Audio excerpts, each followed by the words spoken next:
Hi, my name is Ado Sisi, and welcome to the lab explanation video for Lab 2.4, Facial Recognition with Variational Autoencoders, Debiasing, and PyTorch.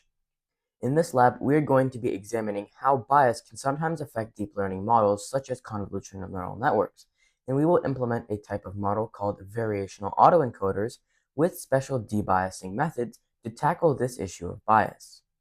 Bias is extremely important in machine learning as it can sometimes be inherent in our data whether we intend to or not, and using debiasing is crucial to make sure AI is for everyone. To go through this lab on your own, you can go to the inspiredkid.org website and click on the AI Program Labs button. This will take you to the inspiredkid.org GitHub where you can navigate to the MIT Intro to Deep Learning repository. The lab we're going to be going through today is adopted from the MIT Intro to Deep Learning course, and I edited it under the MIT license. Once inside of the MIT Intro to Deep Learning repository, you can click on the Lab 2 folder and navigate to the Lab 2.4 Facial Recognition with VAEs, Debiasing, and PyTorch Python Notebook to click on the Run in Google Colab link, which will allow you to go through the lab on a platform called Google Colab, which offers high processing GPUs to anybody with a Google account for free. Now let's dive into the lab, where we can start by having a short video about bias that you can watch on your own. Then we're going to import all of the relevant packages for our lab, which are going to take about 3 minutes. We start by importing PyTorch as well as several important sublibraries such as NN for neural network functionalities, Optim for optimizers in the training process, NN.functional for basic PyTorch functionalities, and CUDNN for GPU access.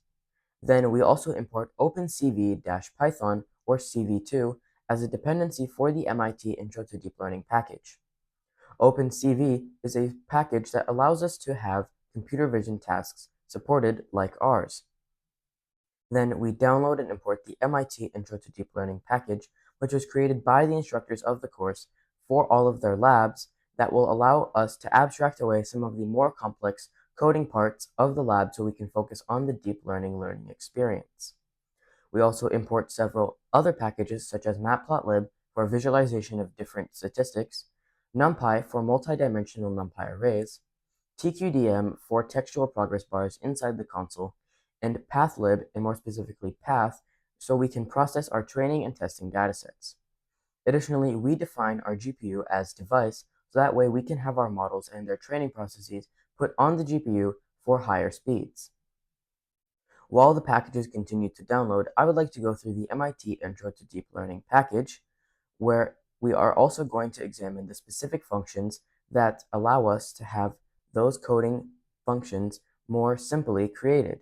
First, we start with the training dataset loader, which allows our training and testing datasets to be loaded quickly with more functionalities, such as get training size to see the training size of our dataset, get train steps per epoch to see how many times we need to train for each training process, get batch to get a random batch of images from our training dataset, get nMost prob faces to get specific faces with the highest probabilities in a given probability distribution, and get all trained faces to provide us with the entire training dataset.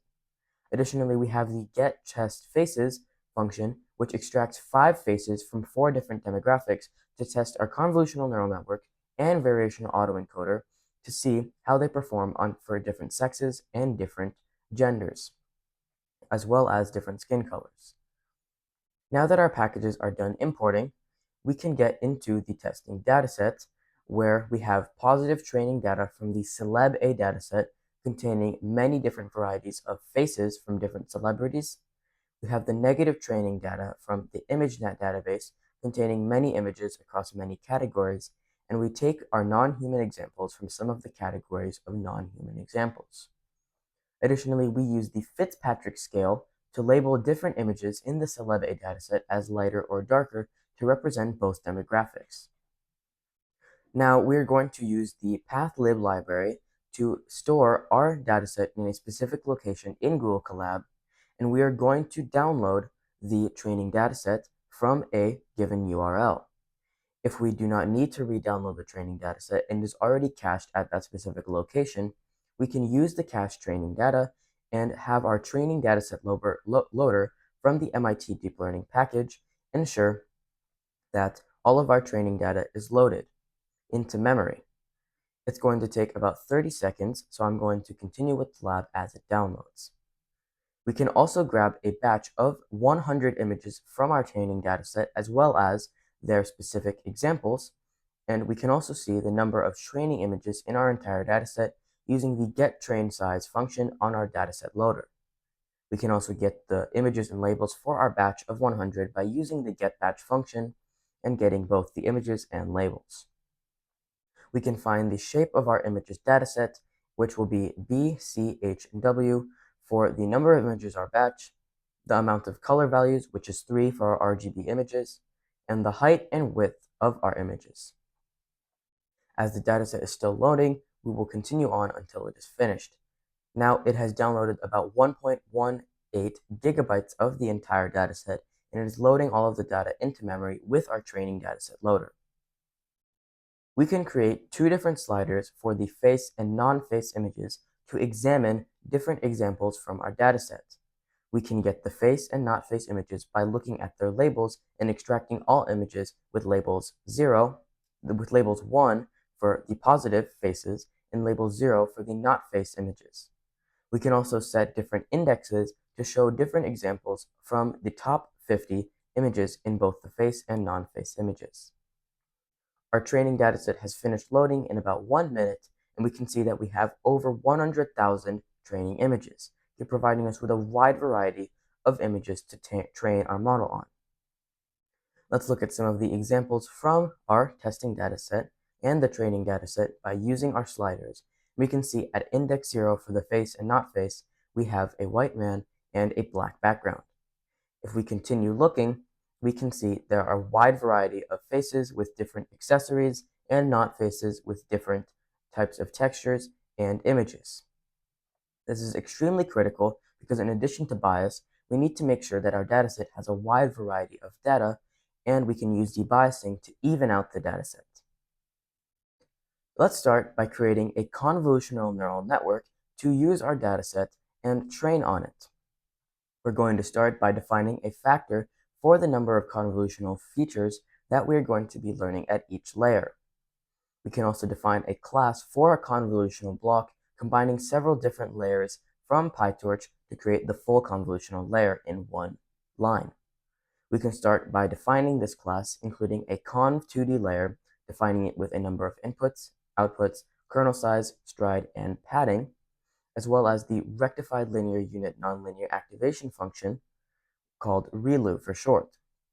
Finally, we use a batch normalization or BatchNorm 2D layer with a set number of outputs in order to have all of the values that we get at a similar scale rather than using pooling methods.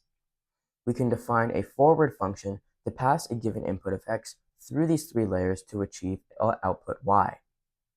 Let's now take our convolutional block and use the sequential API with PyTorch, so that way we can define our entire model with 4 convolutional layers. Our first convolutional layer takes an input of 3 for each of the RGB values, and it returns an output of the 12 convolutional filters, which we set with our factor. It also uses a kernel size of 5 by 5, meaning all of our filters are going to be 5 by 5 in their size. And our second layer takes the output from that first layer and doubles it to have 24 filters. It still uses a kernel size of 5 by 5. Our third layer then scales this up once more from 24 to 48, and now uses a kernel size of 3 by 3 in order to achieve a more in-depth understanding. Finally, our last convolutional layer takes the 48 filters and turns them into 72, still with a kernel size of 3 by 3. We can take all of these filters and flatten them into one dimension and pass them through a linear layer with 512 neurons with a nonlinear activation function of ReLU. And finally, we can have our last linear layer with the number of outputs we want from our convolutional network to have our final dense layer with the output. We can take our model defined with the sequential API and put it on the GPU for faster training processes. Let's create our first convolutional neural network with one output and print a summary of our model.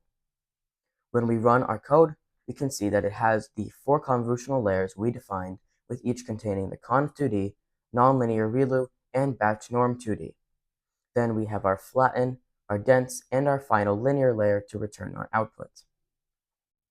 Let's train our standard convolutional neural network using a batch size of 64 and a learning rate of 5e-3. I'm going to be using the optimizer of Atom, which seemed to be the best working for me, and I'm going to be defining it with the standard CNN's classifier parameters, as well as the learning rate I just set. I'm also going to define a loss function as binary cross entropy with logits from PyTorch. I will also create a loss history list using the MIT deep learning package, as well as a plotter called periodic plotter, which updates during the training process every 2 seconds. I will also clear all previous progress bars so we can have our training process work with a new progress bar. I will set the model into its training mode by using the .train function, and now we will define a function called standard train step for every step in our training process. It takes an input of x and y for the training images and their labels, and we can convert these inputs and their labels to a numerical representation and put them on the GPU. We can clear all of the gradients from our optimizer by using .0grad, so that way our new training step is unaffected by anything previously, and we can feed our images into the model so we can get our predictions called logits. We can now calculate the loss comparing our logits as well as our expected outputs, and we can use backpropagation to get the .backwards function on our loss, and then we can use our optimizer to apply that gradient value on our model with the hyperparameters, so that way our model can optimize towards a lower loss and higher efficiency. Now we're going to take this standard train step function, and for every possible batch in our training dataset, we will get a batch, compute the loss, and convert our loss off of the GPU so that way it can be added to our loss history loss, and we can add it to our periodic plotter. Finally, when our training process is complete, we will print the final loss to see how well our model performed. The training process will take about 30 seconds, and it will start by having our optimizer and our model performed. Well, we actually can see that we have an error that our session crashed for an unknown reason. I actually encountered this quite often while I was working with this lab, and as it said, I do not know why it does this. The best way to solve this issue is to go back and quickly rerun all of the previous processes. Again, we're going to start by importing all of our packages, including PyTorch and the MIT Intro to Deep Learning package. We will also have our dataset loaded from a given link at a Dropbox in the cloud to load our 1.118 gigabyte dataset. And we will take that dataset, examine it, and see that we have over 100,000 training images in our dataset, as well as an example batch containing 100 images. We examined some of these different images, including the face and not face dataset, and we saw that there is a wide variety of images for our training process. We also defined a convolutional neural network for our facial detection, so that way we have a factor of 12, and we created a convolutional layer combining several different layers from our convolutional PyTorch process, and we chained them all together with a dense layer to achieve a final output. We examined the inner workings of our model, and we also created our training process with a batch size and learning rate. Let's try again to run our training process, and now it will work, and we can already see it's starting off to a good progress with already achieving less than 0.3. It started at about 0.7, and it is starting to slow down as it achieves a loss closer and closer to 0.0 or 0. It continues to progress, and again, we have our gradients being computed to find the loss value, and we use our optimizer of Atom with the set learning rate of 0.005 in order to have our model have a lower loss. The training process is done, and our final loss is 0.0008, which is extremely low, meaning our accuracy will be very high. When we evaluate the performance of our classifier of convolutional neural network, we can start by setting it into its testing or eval mode, and we can get a random batch of 5,000 images from our training dataset. We convert these images and their labels to a numerical format and put them on the GPU, and we set PyTorch into its inference mode to make sure our model outputs predictions. We can pass our images through the model and compute the difference between its expected outputs and what outputs it achieved. For these 5,000 images we randomly achieved, we have 99.72% accuracy, which is extremely good for our task. However, this accuracy may be biased, so let's use the getTestFaces function from the MIT Deep Learning repository and get 5 faces for light female, light male, dark female, and dark male, 4 different demographics.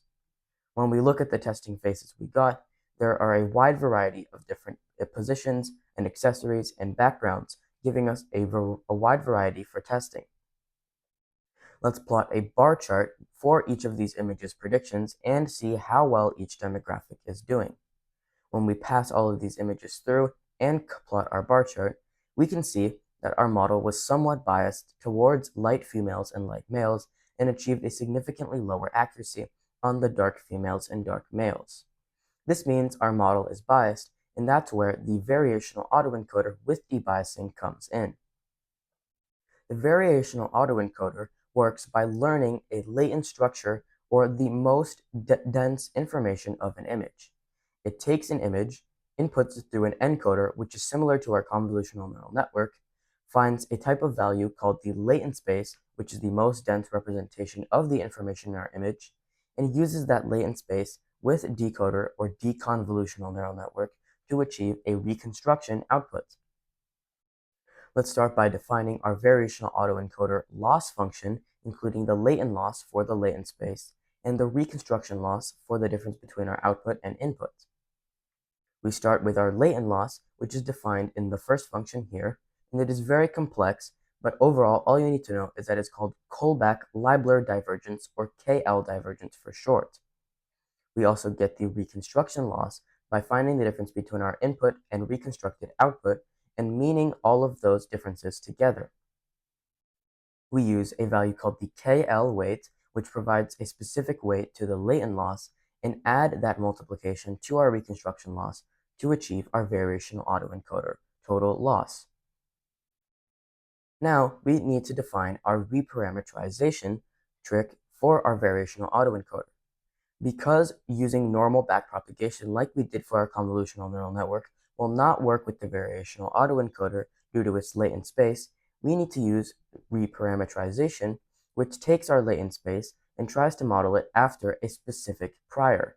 We often use a prior called standard Gaussian distribution, which is centered around the 0, 0 axis, and it's sort of circular around that distribution.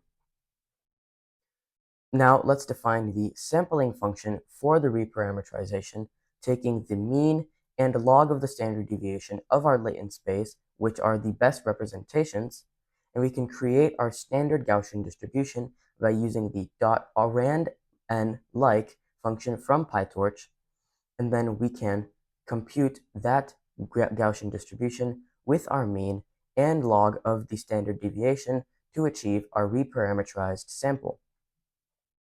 We have defined the loss function and reparameterization trick for our VAE, so now let's start by defining the model itself and adding our debiased functions. Let's have our debiased variational autoencoder loss function, which builds on the normal VAE loss function, and now adds a face indicator to change different losses based on if it's a face or not. We get our original VAE loss and also compute the classification loss, which is the loss based on the predictions of our model from the VAE loss using binary cross entropy, which is perfect because it takes all of the values and washes them between 0 or 1 for a probability prediction. We can also create a face indicator, which tells us which specific images are faces and which are not. We can now combine all of these values to add the classification loss to the VAE loss, which is weighted based on a face or not face, and we can mean all of those values together to average them for all of the data samples provided. We return the total loss and classification loss from this function, and we can now move on to building our DB-VAE itself. We have already defined the convolutional neural network, which will be our encoder, and we also need to define our decoder. We will do this by defining convolutional deconvolution layers, which are also called convolutional transposition layers. We do this by defining a class called face decoder, and we set it to have a specific latent dimensionality and number of filters, which is the factor of the number of deconvolutional filters learned. Additionally, the latent dimensionality is the dimensionality of the latent space, representing how much compression our images will go through between the encoder and decoder. We can define a linear layer using the nn.sequential API, taking a linear layer, taking our latent dimensionality, and also using ReLU nonlinear activation to create a dense layer. We start with a convolutional transposition layer, taking our 72 feature maps and converting it to 48 feature maps, scaling up to a 8x8 size and kernel size 3x3. We do this again with another convolutional transposition, scaling to 16x16 with 24 feature maps. We do this again for 32x32 with 12 feature maps, and finally a 64x64 size with 3 feature maps, 1 feature map for each color, theoretically generating a new image. All of these convolutional transposition layers use the nonlinear ReLU activation function after them in order to have nonlinearity in our network. We can now define the forward pass for our decoder as first passing through the linear layer, and then using our deconvolutional 4 layers through all of those outputs, so that way we can achieve our reconstructed output of y. We can return our face decoder class using the set latent dimensionality and number of filters so we can define our decoder. Let's create the DB-VAE itself by combining the encoder and decoder, as well as several important functions that we're going to need to work with our DB-VAE. We start by defining our latent dimensionality, as well as the number of dimensionalities of our encoder.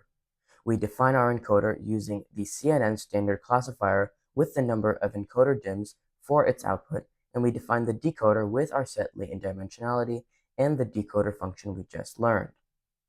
We can use the encode function to pass a given input through our encoder by first passing it through the encoder to get the encoding output, and then converting it to get the y logit, or the predictions of our model. We can also find the z-mean and z-log sigma, or the mean and log of standard deviation for our latent space, and we can return all of those predictions as well as the mean and log sigma for the encoder. We can also define a reparameterize function that takes that z-mean and log sigma to get the z, or latent space, for our reparameterization trick. We can also define the decode function, which simply just passes the latent space through our decoder to get the reconstruction output. We combine these 3 functions together in the forward pass, where we first encode our input, reparameterize, and get our reconstructed output, and return the predictions, latent space, and reconstruction based on the function. Finally, we define the predict function to only use the encoder and only return the prediction y logit for our prediction task when we want our model to be returning outputs rather than training. We define our DB-VAE using our latent dimensionality that we set, and it errored because we did not define our latent dim variable, because I did not run the make face decoder network code block previously. Now that I have run that code block to create the function, we have our latent dimensionality defined and our DB-VAE has been created. Now we need to create several functions so we can have our debiasing methods created, because so far all we have been creating is a normal variational autoencoder. These next 2 functions will allow us to have the debiasing work and all demographics represented equally. We start by getting the mean of our latent space with batches to have an input of images, our DB-VAE we want to get the mean for, our latent dimensionality, and our batch size set to 1024. We set our DB-VAE into its testing mode so we can get predictions, and we create a storage list to have all of the means from each batch. We convert our images into numerical format, and we set our model into inference mode to output predictions for its inputs. We get all of the images in a given batch, and we compute its mean using the DB-VAE's encoder, and we add that mean to our all z-mean list for storage, and we concatenate all the means together to finally output our latent space mean. Now that we have a function to get our mean of the latent space, we now need to use the getTrainingSampleProbabilities function, so that way we can compute our mean and we can even it out for all the different unrepresented demographics. We start by inputting the images, DB-VAE, latent dimensionality, and bins for the number of classifications we want to have for our probabilities to see which ones are less or more represented. We start by getting our mean with the images, DB-VAE, and latent dimensionality that were inputted, and we compute the training sample probabilities, which are the current probabilities we have for that mean. Then for every latent variable in our latent dimensionality, we compute the latent distribution and create a histogram for all of the different probability bins we have in that latent distribution. We set our range of the histogram to be completely infinite, so that way any probabilities are possible, and we use the np.digitize function to be able to find all of the possible bins that we have for each of our latent distributions. We then smooth out our bins to have a total 0 to 1 probability, and then we can use a invert, so that way our newly smooth histogram is inverted to be 1 over the smooth.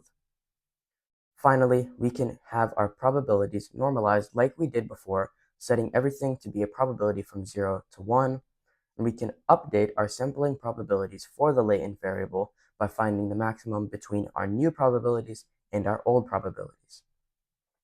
After all of the trainings are finished, we again have our probability distribution set between 0 and 1 for our final smoothing operation.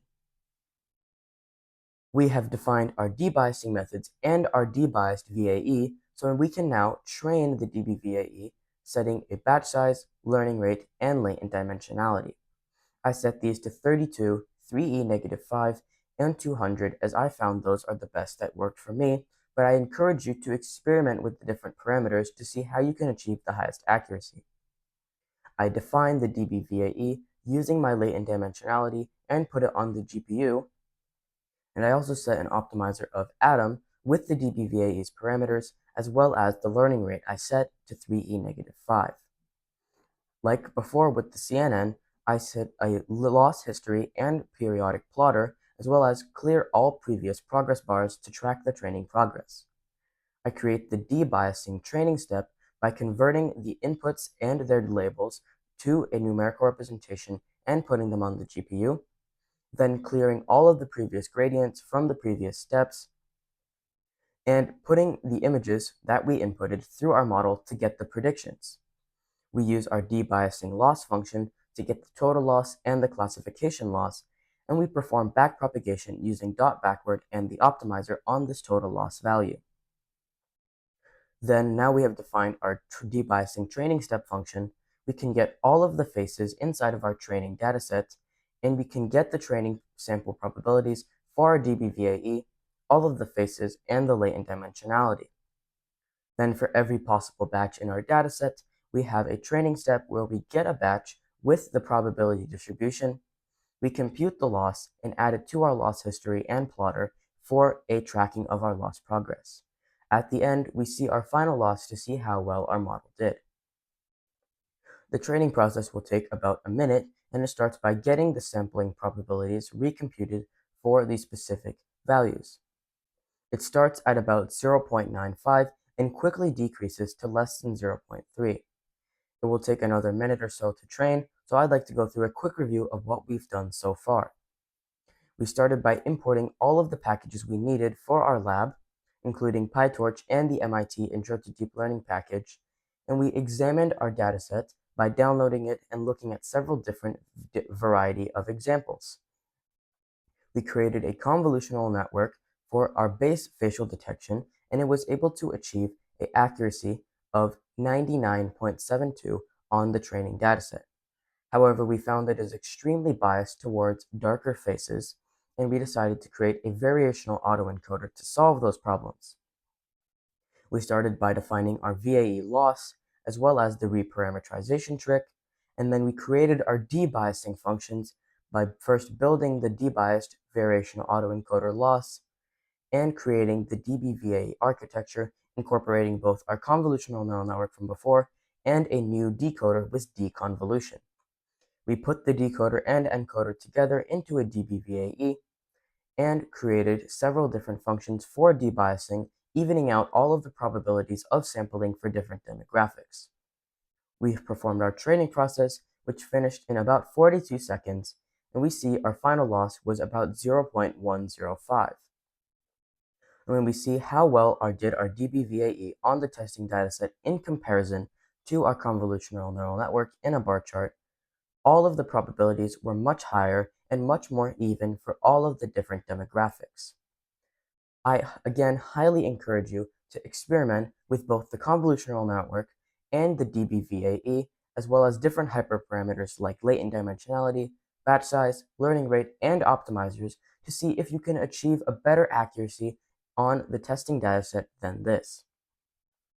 In conclusion, we covered the convolutional neural network architecture for facial detection and saw how it had issues of bias. We addressed this by using variational autoencoders with debiasing methods, so that way we could achieve a higher accuracy and represent all different demographics in our training process as well as in application.